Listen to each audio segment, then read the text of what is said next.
que pretendia começar com 6 slides sobre normalização, mas que, no final das contas, vocês já aprenderam isso na escola e vocês devem se lembrar porque são boas lições.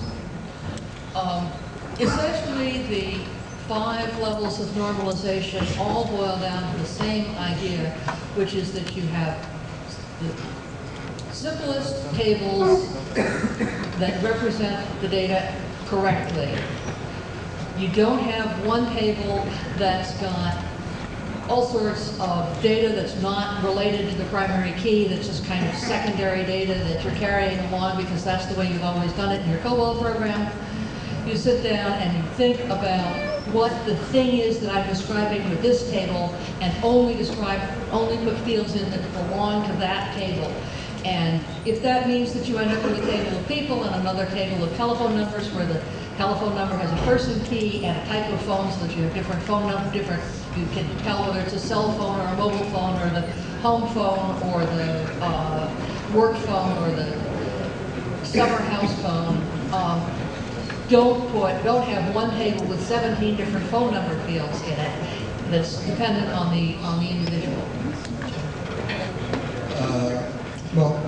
Bem, ela disse que a primeira coisa a lembrar são que os níveis de normalização basicamente se reduzem para você ter a menor tabela possível que representa corretamente os dados. Que você não tem uma tabela com campos que não estão efetivamente ligados diretamente ao sentido da chave primária, daquele registro, que precisa ser colocado lá porque você trouxe isso de um programa COBOL e era assim que era feito o programa COBOL. Então, se você tem que ter uma tabela para armazenar telefones, porque o seu contato, por exemplo, que você está colocando o cliente, pode ter 17 telefones diferentes, você não cria 17 campos de telefone e deixa eles vazios na maior parte das linhas. Você cria uma tabela de telefones e tem lá o telefone da casa, a casa de campo, celular, etc. The reasons, normalization, the primary reason for it is so that you don't have to update in lots of different places to get the same information, makes your programs easier to write, makes things easier to maintain, makes your application easier to extend.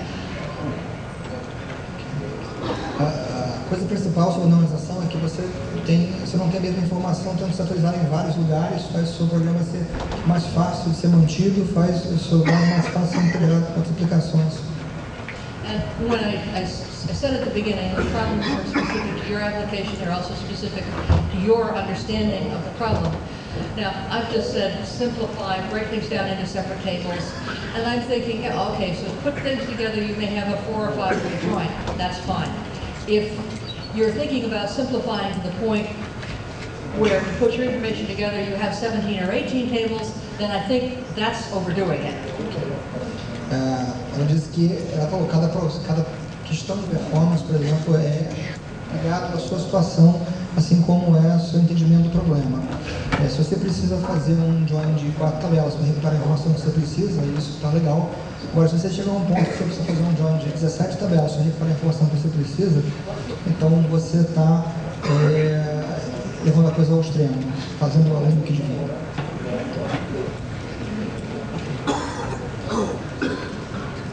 Okay. Essentially, once you've got the data laid out in tables, you start thinking about what indexes do I need, and the answer in Firebird and in most databases is that you put an index on every field that you plan to use in an on clause of a join or a where clause. And the exception in Firebird and in most databases is if you have a field that you're using in an on or where clause that has bad selectivity, it shouldn't have an index. Bom, a regra básica para o Firebird, para base de dados em geral, é que você tenha índices em todos os campos que você vai ter utilizados em cláusulas on e where. A exceção disso sendo campos onde você tem pouca seletividade do dado. Just to clarify something, because I'm not sure I got it right. When you say bad selectivity, you mean... What is bad selectivity? The typical example is a field whose values are either true or false. You have a large number of instances of the value, a lot of records that have that field, but only two distinct values. In fact, in Firebird, if you have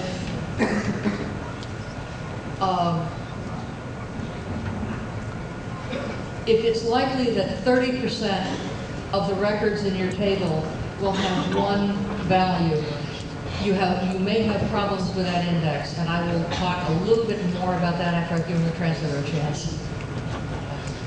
Ela disse que basicamente campos que são descritos dessa forma, são campos que você tem muitos registros, mas poucos valores diferentes que o registro pode assumir como um campo verdadeiro ou falso, por exemplo.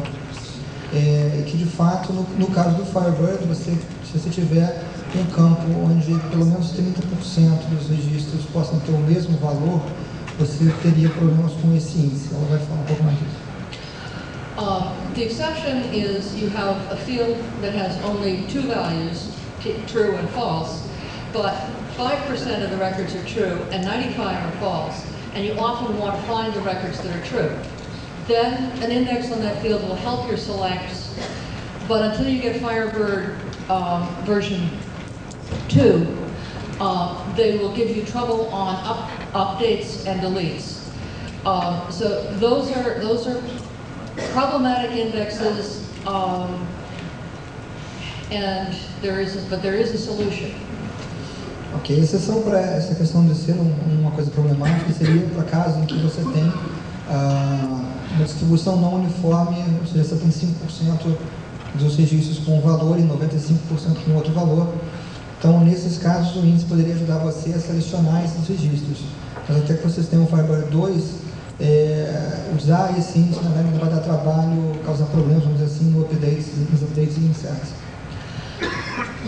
In versions of Firebird before version 2, if you have an index with bad selectivity, and you know that there are cases when it will in fact help your selects, you can avoid the update problems by creating a concatenated index, an index with a compound key.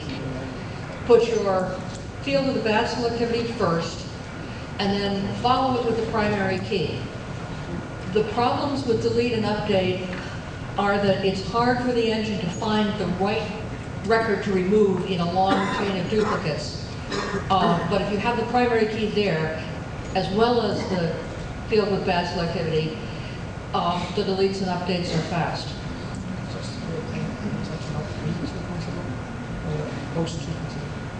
In 1.5, in 2.0, there is an automatic, there's a change to the way indexes work that makes those deletes and updates fast automatically. In 1.5, ela disse que em versões 1.5 anteriores, você pode resolver essa questão de ter os problemas na direção, na inserção e na atualização. A direção criando, na verdade, um índice composto utilizando esse valor que você quer usar como índice primeiro e seguido da chave primária. Nesse caso, você vai conseguir eliminar assim, a penalidade que você tem por ter o índice naquele campo, porque na verdade o problema que ele tem é em localizar quais os registros têm aquele valor. Você tem um índice composto e já consegue resolver isso com mais facilidade. Na versão 2.0 em diante, ele vai ter um mecanismo automático para já resolver essa questão.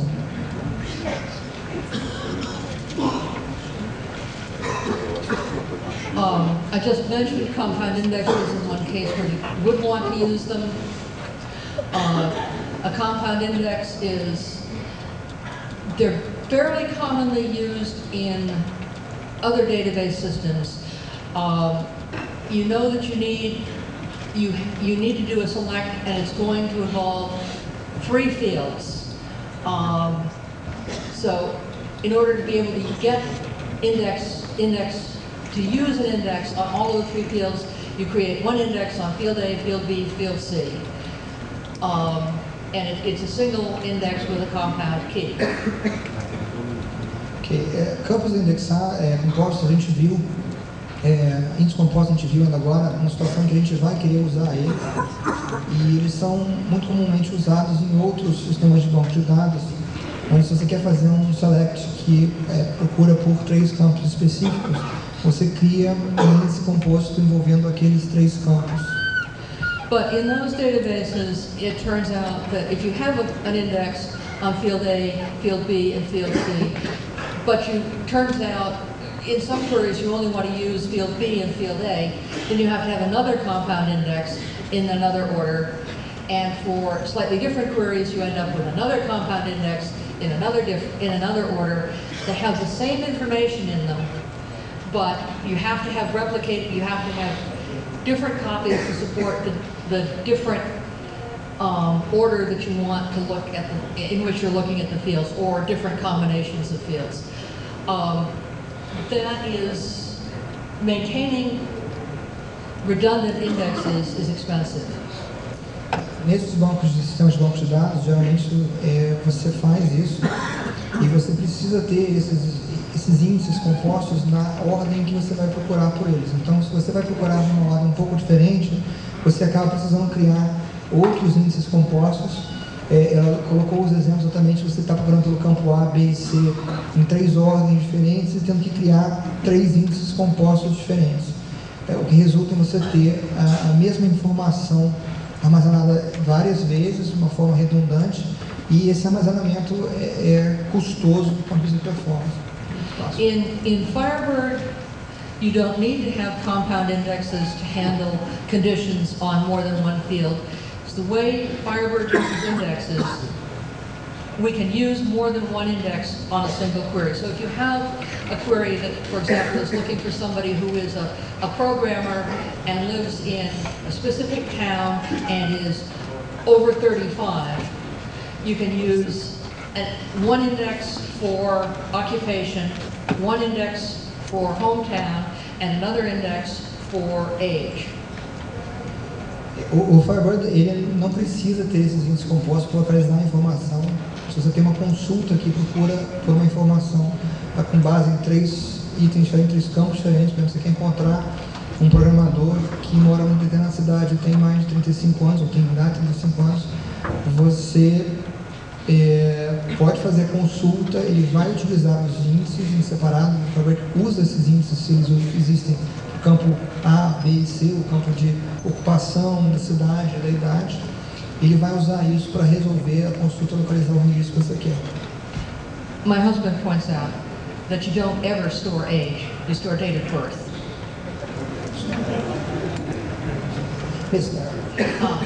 In my example, I included age as one of the things you were looking at. Instead, date of birth. O Jim está citando aqui que, na verdade, você nunca armazena a idade.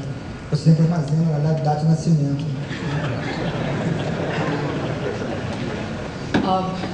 So generally, single field indexes work well in Firebird. They're denser, and they meet the needs of most queries. The exception is the one that I talked about earlier, where you have a field with bad selectivity. You make a compound index so that the index has better selectivity. Okay, no Firebird, então, você sempre pode ter os índices não compostos, índices simples, que vão ser usados sempre. E a exceção de quando você pode querer ter esse índice composto é de quando você tem, então, um campo com bad selectivity, como falou, porque pouco distingue entre os registros, e aí você vai usar isso para ganhar performance. The next thing that many people who are coming from personal databases expect is that an index supports the sort order. That if you want to get index records in an order, you have to have an index in that order. That is not the case with Firebird. Uma coisa que muitas pessoas que vêm de bancos de dados pessoais imaginam é que índices são usados para suportar a ordenação. Isso não é o caso no Firebird. The purpose of indexes in Firebird is to locate records, to support the on clause and the where clause in select statements. O propósito de índices no Firebird é de localizar registros, de dar suporte às cláusulas on e where em cláusulas select. For that, it doesn't matter whether the index is ascending or descending. It's just that it correctly represents the values and the ranges of values that you need. Para isso não importa, na realidade, que o índice seja ascendente ou descendente, basta apenas que ele represente os registros que você precisa recuperar. And as I said, with everything else in optimization, it kind of depends on the application. Specifically, if your application uses select max, and if you follow the support list, you'll find that there are lots of ways to avoid that. But if that's something you absolutely have to have, then you need to have a descending index to get that quickly. Como tudo que ela falou sobre otimização, é tudo relativo, muito dependente do caso específico, mas se, por exemplo, a sua aplicação precisa ter um Select Max, e se você segue as listas de suporte, você pode saber que tem várias formas de evitar isso, mas se é uma coisa que você não tem como evitar, você precisa ter um índice descendente nesse campo para que isso seja feito de forma rápida. And the other exception is that we will use an index to support an order by if you are asking for the first N. So if you say, I want the first 5 people sorted by descending date of birth, I want the 5 youngest people, then a descending index would help. Outro caso em que o índice seria usado também seria se você quiser recuperar os primeiros N registros não select com uma cláusula order by, descending que você estaria, o índice seria utilizado para recuperar essas informações. Então, se você disser que você quer encontrar as 5 pessoas mais jovens ou as 5 pessoas menos inteligentes, por exemplo, você utilizaria o índice. Okay, the next problem, the next best way to make a badly performing application is to use auto-commit, particularly on inserts. When you say commit, what happens is all the data that was written by that transaction goes to disk. All the indexes go to disk. All the internal bookkeeping pages go to disk. A transaction inventory page goes to disk, and the header page goes to disk. So if you are committing for a single record, you certainly write at least one data page, one page for every index on that table, possibly some bookkeeping, certainly a transaction inventory page, and the header page. So you're writing at least 4 pages if there's only one index, and possibly 5 or 6 pages for every single record that you insert. Então, outra forma de atacar a questão é usando o intelecto, né?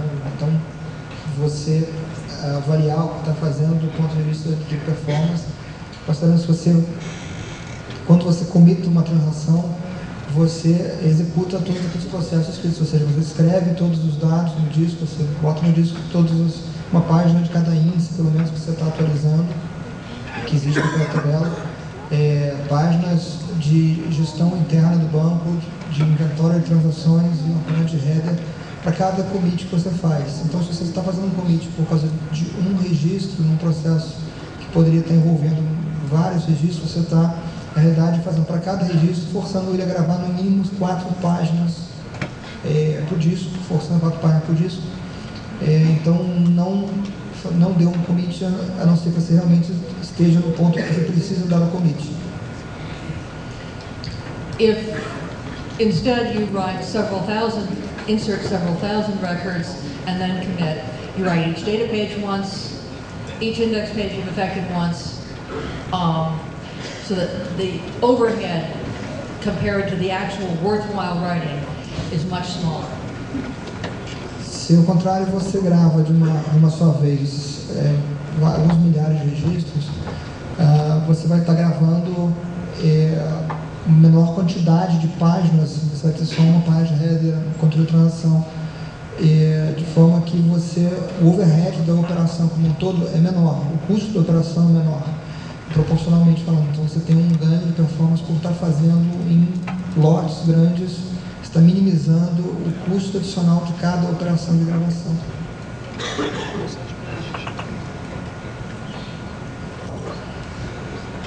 One of the problems that we hear about frequently is loading lots of data, that you've got some kind of a real-time feed that needs to be dumped into the database. The first, and there are several stages that you would go through to make that faster. The first is what I've just gone over: commit data in blocks. Don't commit for every record. Então, das perguntas que eles frequentemente recebem, questionamentos sobre otimização de inserts, o primeiro ponto que ela é exatamente isso que a gente acabou de passar agora, que ela enfatiza que grave sempre os dados em blocos, não em registros individuais. The second step that I would take is to switch from the super server architecture to local or embedded. If I were running this on Linux, I'd use Classic, and so your normal client-server access will come in through the network and through individual servers, but the program that actually loads the data will be a local program with the Classic engine as a DLL that's part of that program, and it will talk directly to the database so that there's no process switch and there are no internet stacks to go through. It's as direct access to the database as it's possible to get. No caso, você está trabalhando com Linux, ela sugere que você troque para o servidor clássico. As comunicações que chegam dos clientes vão passar pela rede, vão ser atendidos pelos processos individuais do clássico, mas o programa que você vai usar para fazer uma carga de dados que está rodando no servidor, ele vai carregar o engine como uma DLL, uma Red Linux, uma Nacione, né? Mas como uma biblioteca dinâmica dentro do próprio processo, e vai ter o acesso direto ao engine sem estar passando pelas camadas de comunicação de rede, fazendo com que você tenha a transmissão mais rápida possível do dado por dentro do servidor e para a gravação. If that doesn't produce enough speed, the next step is to use external tables. And if you're trying to write something like this, you should be able to find out about external tables without my explaining them to you. Dump the feed into a flat file on the target system, and then use your local Classic program to read that. First you map the table the external table that you've written to the database, and use your local Classic program to load into internal database tables when there's time available, so that the time-critical load goes into a flat file, and you fill into the database on a more time-available method. Outra forma de você, isso aí não foi bastante você ainda tem performance, você pode trabalhar com tabelas externas, e se você está precisando disso, você também pode conhecer tabelas externas assim, que ela precisa explicar isso para vocês, mas basicamente a ideia é que você insere os dados num arquivo flat, faz mapeamento disso para o banco e deixa com que o processo de entrar com os dados que tem necessidade de performance imediata esteja simplesmente despejando os dados no arquivo, no flat file, assim, e no momento que você tem a disponibilidade do processamento do servidor, você faz então a migração dos dados para tabelas internas do banco de dados.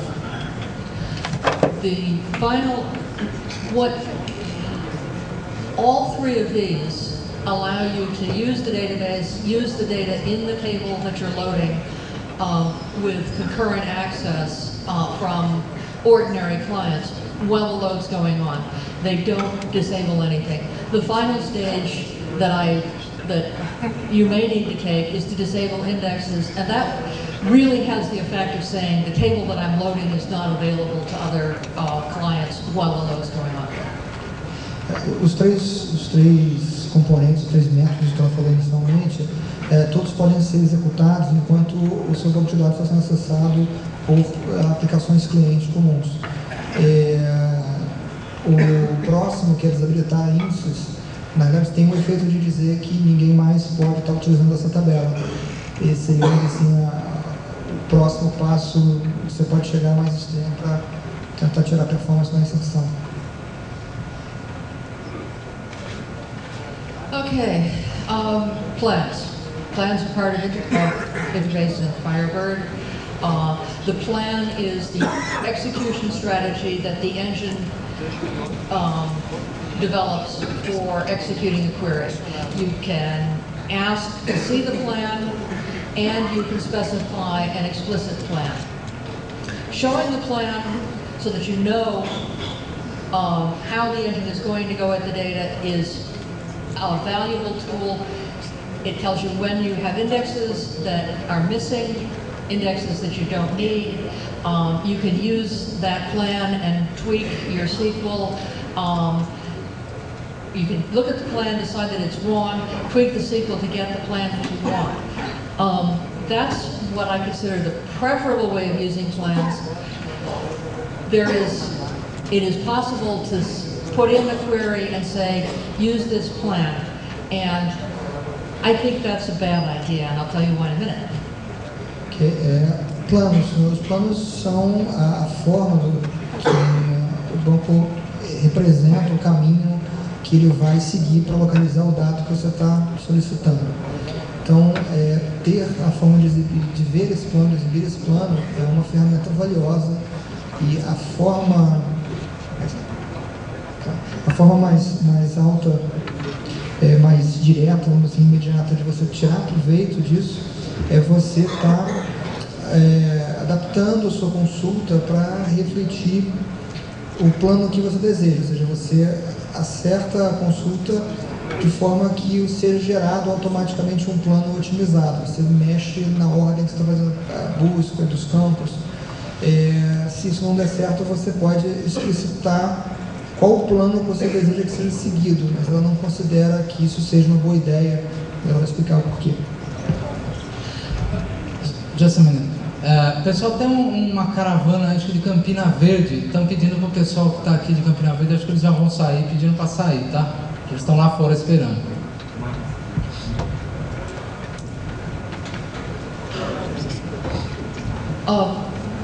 The main reason not to use explicit plans is Arno Brinkman. Arno is our optimizer guy. He's doing lots of really good things. If you specify a plan, then that query is going to be executed according to that plan, regardless of what happens to your data, regardless of what better plans Arno's new optimizer, Arno's improved optimizer might be able to create for you. So by using an explicit plan, you're disabling an important part of the engine which is improving rapidly. A razão pela qual você não deve usar ou especificar um plano, basicamente, como diz, é o Arno Brinkman, que é o camarada que está trabalhando no otimizador, e o otimizador tem melhorado muito, vem melhorando muito. E se você especifica um plano para ser seguido, essa consulta vai ser sempre executada daquela forma, independente do que aconteça com os dados e independente de quaisquer melhorias que venham a ser integradas no otimizador. De forma que você tem um plano que resolve bem a consulta hoje, se os dados mudarem, ela pode não estar mais resolvendo tão bem amanhã, e se de repente o próprio otimizador melhorado poderia ter gerado um plano melhor. And the alternatives are to look to get the plan from the query, decide whether it's what you want, and change the way you're expressing the query until you get a plan that is adequate. And for more details, check with the support list. We're always coming up with new ways of doing that. A alternativa, então, é você manipular a sua consulta, trocar a ordem dos campos que você está procurando, para tentar alcançar um plano que seja otimizado, gerado automaticamente. E para alternativas de como fazer isso, o que fazer isso, está sempre ficando a lista de suporte, que estão sempre sendo comentadas formas interessantes de fazer isso.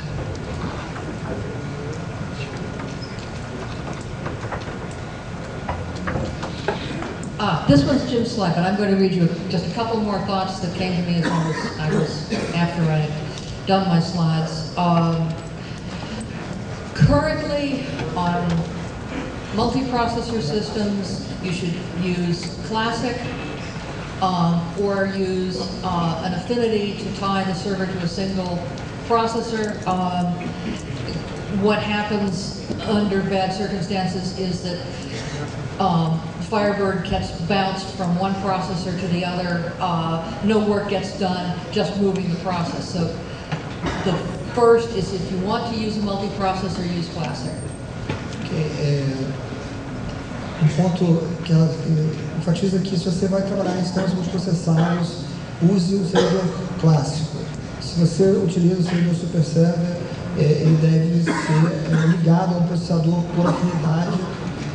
Se você não fizer isso, no pior caso, o que pode acontecer é o Firebird fica sendo movido de um processador para outro e nenhum trabalho é realizado a não ser o do processo ficar trocando de um lado para o outro. Então, se você quiser tirar proveito dos processadores, utilize o servidor clássico. The second is Firebird up to Firebird 1.2 does not handle hyperthreading well. I think the problem has been identified. I think it will probably be fixed in 1.53, but if you have a system that allows hyperthreading, disabling hyperthreading will make your Firebird application faster. Outro ponto é que o Firebird até a versão 1.52 não lida bem com sistemas com hyperthreading habilitado e eles acham que o problema já foi identificado e que deve ser corrigido no 1.53. Mas se você está rodando hoje o Firebird 1.52 no sistema com hyperthreading, desabilitar o hyperthreading vai eventualmente fazer o seu Firebird rodar mais rápido do que com ele habilitado. And another weak point at the moment are views that include group by, distinct, and aggregates. Those views used by themselves have perfectly fine performance, but if you do a join to a view that has group by, distinct, or aggregates, it is not optimized well, and you will regret the performance. Outro ponto são views que utilizam distinct, order by, group by, and aggregates, and they work well by themselves, but if you do join with them,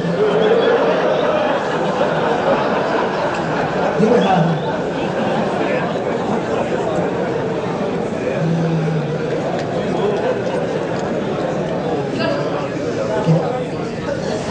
Então, views que utilizam distinct, group by ou aggregate funcionam bem por si sós, mas se você faz um join com eles, essa consulta não vai ser otimizada corretamente.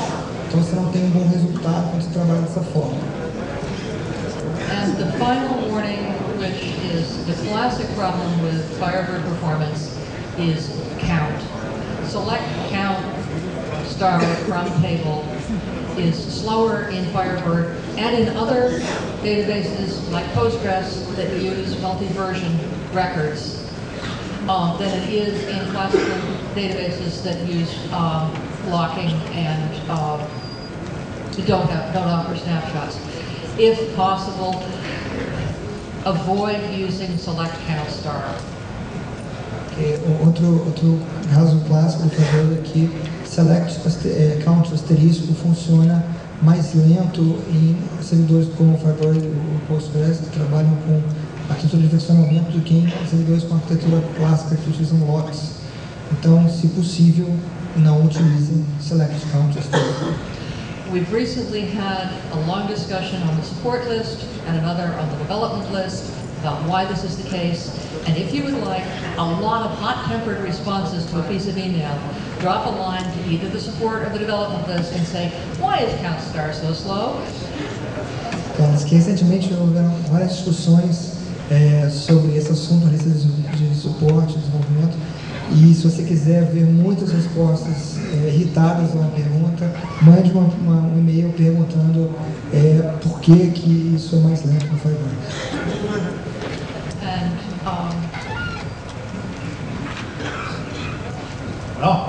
Well, I got drafted back in. All right. I don't know why exactly it's my job to figure out how to make databases slow. I thought it was the other way around.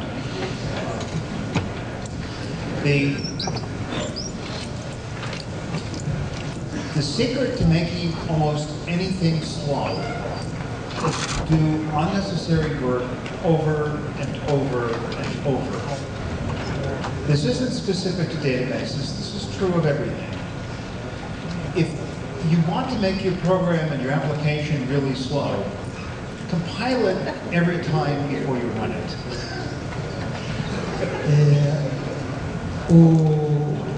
Primeiro eu começo dizendo, porque não sabe que é o trabalho dele, explicar como fazer um bom ficarmento, né?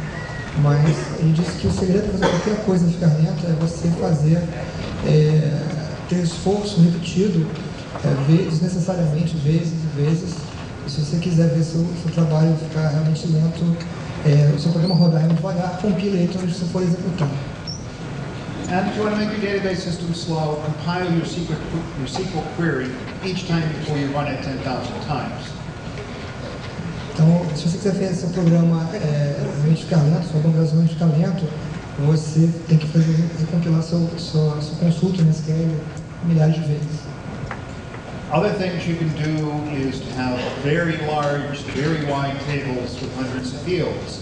That way, if you want to pick a number out of it, you have to swap 10,000 bytes off of the disk. That's another good way to slow down. Lost that one. Okay. have a very wide record with hundreds of fields. So when you want to fetch the date of birth of somebody, so you compute their age, you can read 10,000 bytes off the disk to get 2 bytes of data. Se você, de outra forma, se você tem registros muito largos, com muitas informações, quando você quer recuperar 2 bytes para saber a data de nascimento da pessoa, para que você possa calcular qual é a idade dessa pessoa, você vai ler possivelmente milhares de bytes para poder ter acesso a 2 que você quer realmente. Another very good trick is to skip indexes. It'll make updates go faster. That way, if you want to fetch a record, you get to look at every record in the database. Outro ponto é você deixar de lado índices para você possa tornar os insetos mais rápidos, e aí dessa forma, se você quiser encontrar alguma coisa, você vai precisar olhar todos os registros que tem no base de dados. Nothing works by looking at data and throwing it away.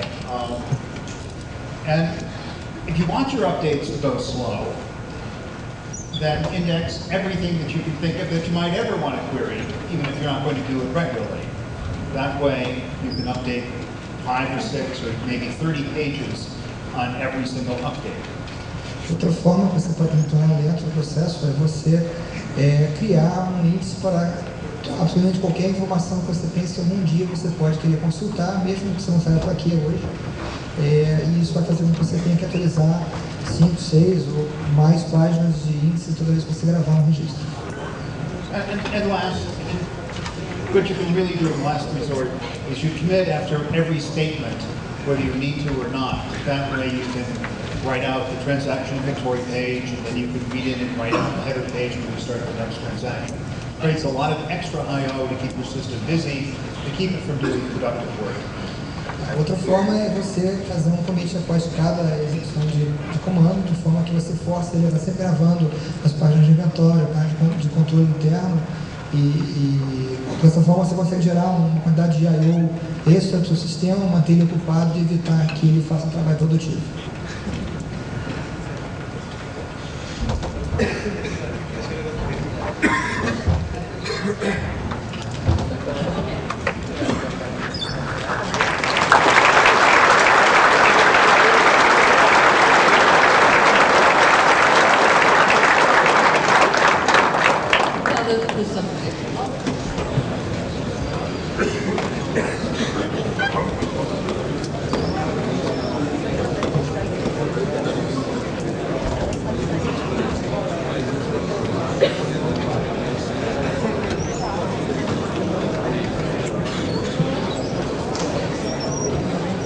Bom, pessoal, vamos para as perguntas então. Quem começa?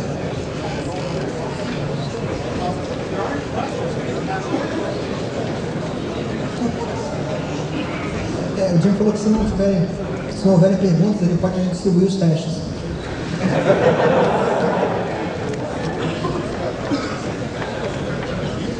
Foi dada uma solução para ganho de performance em processadores hiperthread e foi dada a solução de desabilitar o hiperthread.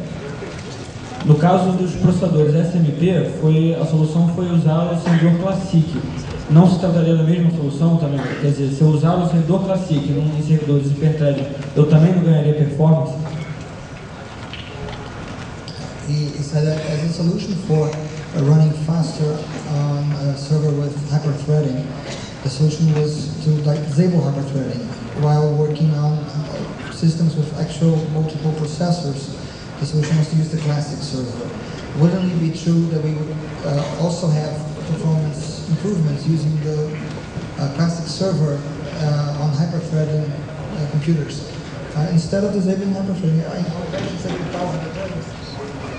instead of disabling hyperthreading, would it also gain us to use the classic server without disabling hyperthreading?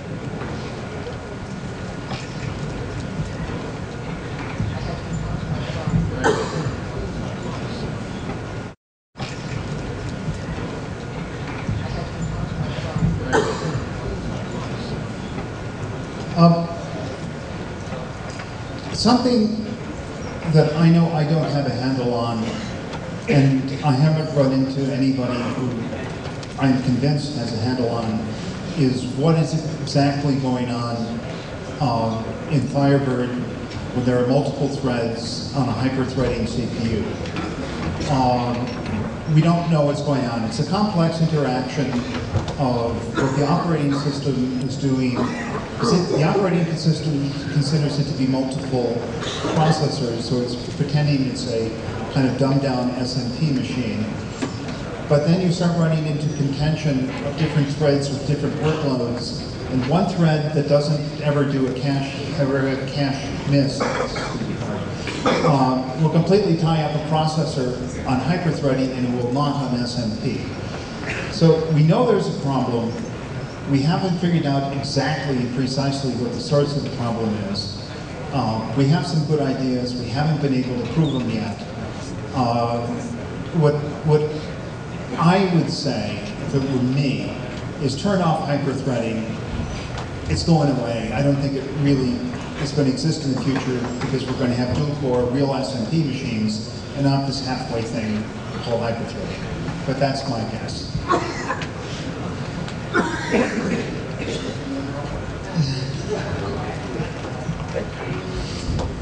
Ele disse que uma coisa que ele não tem um entendimento firme e ele não conhece ninguém que tenha um entendimento realmente firme é do que está acontecendo com o Firebird rodando num sistema com hyperthreading. Na verdade, você tem a ideia de que é um sistema com muitos processadores, que o sistema operacional está passando por você, mas você vê threads terem um comportamento totalmente diferente no sistema hyperthreading e no sistema SMP. Então, o que um sistema funciona bem, não loca a CPU, no outro fica consumindo direto a CPU. Então o comportamento não é o mesmo. Eles têm algumas ideias do que pode estar acontecendo, mas eles não conseguiram ainda provar exatamente qual é o problema. Então ele coloca também que ele considera que com o advento das CPUs dual-core que estão entrando no mercado agora, a questão do hyperthreading deve desaparecer, porque você deve deixar de ter esse processador que finge ser duas CPUs e passar a ter um processador que são duas CPUs, você deve ter o mesmo comportamento do sistema com múltiplos processadores. Então, no momento, vamos dizer assim, a melhor coisa é desabilitar o hyperthreading. Sobre os índices, ficou claro que os índices não são feitos para a ordenação de uma consulta, são feitos para localizar um registro. Mas eles fazem alguma diferença na performance na hora de colocar, de ordenar registros? E se faz diferença quando a gente usa the índice no campo, uma cláusula where, Se a gente constrói a causa horária com likes, por um campo varchar, por exemplo, a gente vai fazer pesquisa como like. Faz diferença ter um índice nesse campo? Okay, he said that it was mentioned that indexes were not meant to be used for sorting, but for record location. But will they make a performance difference when you're doing a select with a particular field in the web clause? Pardon me, but ordered by that field, and additionally he asked if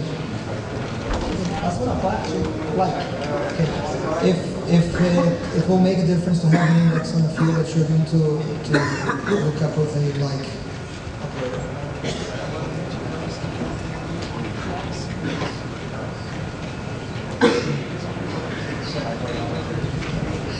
The answer is that we will use an index for a like unless you have a wildcard at the beginning. So if you say like ABC%, then it will use an index. If you say like %ABC, it will not. And for the main question, Why don't you translate that? Because the other ones will be a mouthful.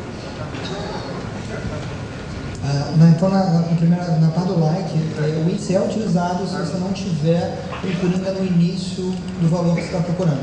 Ou seja, se você fizer um like ABC crescente, você vai usar o índice.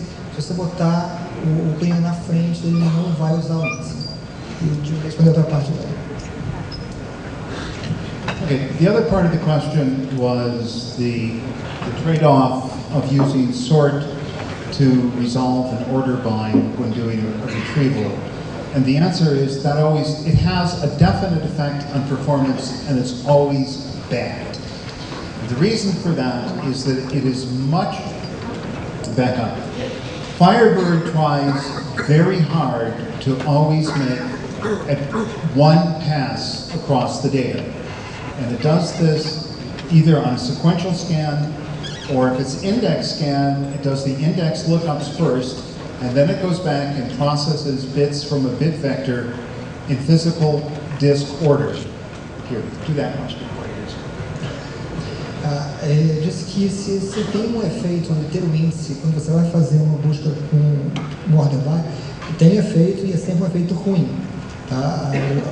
O porquê ele começou a explicar, na verdade, o Firebird tenta sempre resolver o que você está procurando com uma única passagem para os dados, seja por uma leitura sequencial ou seja por um acesso indexado. Ele vai primeiro fazer as localizações de índice, depois ler posicionamentos um vetor de bits. Vai continuar.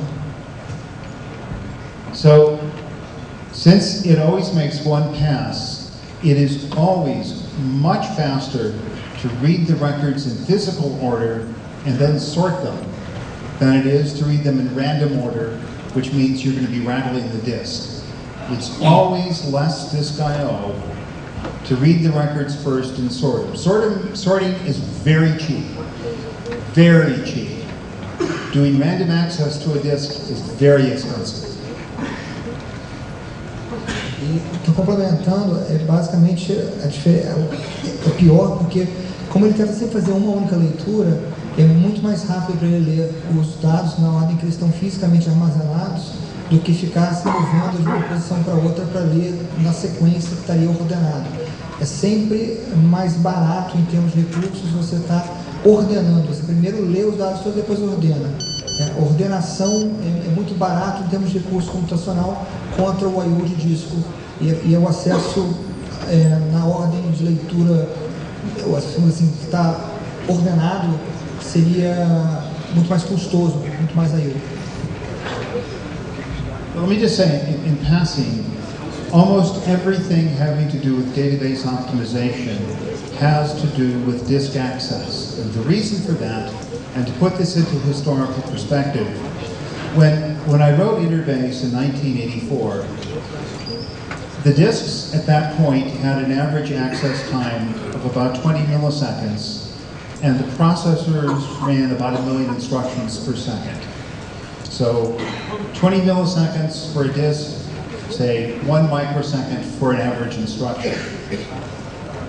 Disks now, a really fast disk has an average access time of 7 or 8 milliseconds. So that's almost 2.5 times faster than they were 25 years or 20 years ago. Processors are now 500 times faster than that. And memory is 200 times faster than it used to be. You have one microsecond memory. So the cost to do a dense computation like a sort is getting faster and faster and faster relative to disk space. So trying to not hit the disk and trying to hit disks sequentially is how we make the database system fast. And if we can use the processor, which these days spends most of its time doing nothing, then we're way ahead of the game. Ele fez uma exemplificação para a gente ter um entendimento melhor disso. Quando ele desenvolveu o Interbase em 1984, um disco realmente rápido tinha um tempo de acesso de 20 milissegundos, enquanto hoje os discos têm um tempo de acesso em torno de 7 milissegundos, tem uma diferença de 2,5 vezes para 3 vezes. Enquanto isso, um processador naquela época conseguia fazer 1000 operações por segundo. Isso faz com que os processadores hoje sejam em torno de 500 vezes mais rápidos. E uma memória seja em torno de 200 vezes, 300 vezes mais rápida. Então, se você puder evitar ir a disco, você vai estar sempre tendo um ganho maior, mantendo as coisas em processamento, trazendo as coisas sem ir ao disco, principalmente considerando que com as CPUs atuais, na maior parte do tempo, o computador não está fazendo nada. Então, se você puder estar utilizando a capacidade do processador que está ociosa,